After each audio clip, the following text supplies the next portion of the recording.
This is what happened to the children of the Nazis. Gudrun Berwitz, the Nazi princess. Born in 1929, she was the only daughter of Heinrich Himmler, the head of the SS, architect of the Holocaust, and the man behind the gas chambers. As a child, she visited Dachau, dined with Hitler, whom she called Uncle Adolf, and was already following the regime. For the woman nicknamed the Nazi princess, the fall of the Reich was not a defeat but an injustice. As an adult, she befriended neo-Nazis and married one. She took part in far-right rallies and co-founded Stille Hilfe, an association that helps former Nazis on the run. Thanks to her, war criminals such as Josef Mengele escaped justice. Gudrun Himmler remained proud of her father and loyal to his ideology until her death in 2018. Edda Göring, the socialite heiress. She was the only daughter of Hermann Göring, former head of the Gestapo and Nazi Minister of Aviation. She was born in 1938, at the height of the Third Reich.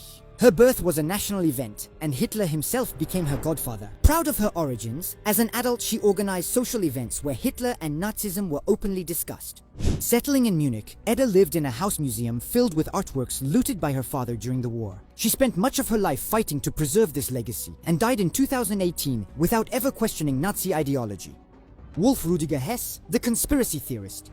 He is the sole son of Rudolf Hess, Hitler's deputy and co-writer of Mein Kampf. His godfather was none other than Adolf Hitler, and he was educated by his admired father, to whom he remained loyal throughout his life. Imprisoned after the war during the Nuremberg trials, Wolf visited his father 102 times in his cell in Spandau, west of Berlin. He denied any involvement in the Holocaust and accused the British of murdering his father. He even went so far as to publish a book to rehabilitate his image. Wolf Rudiger Hess died in 2001, never having renounced Nazism. Rolf Mengele, the Angel of Death's son. He was the only son of Josef Mengele, the Auschwitz doctor nicknamed the Angel of Death for his gruesome experiments on deportees. After becoming a lawyer in Freiburg, Rolf tried to distance himself from his father's past. However, at the age of 33, he made a secret visit to his father, who was hiding in Brazil, but found neither remorse nor explanation. Upon his return, he changed his name to protect his children, but refused to denounce his father. As a result, Josef Mengele died a free man and was never brought to justice.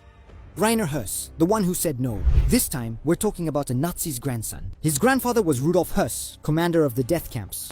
As a teenager, upon learning about his grandfather, he severed all ties with his family, whom he viewed as accomplices. He devoted his life to speaking in schools and working with survivors. One of them, Eva Moses Kor, even forgave him and symbolically adopted him. However, after discovering Rainer's history of fraud, she decided to end their relationship.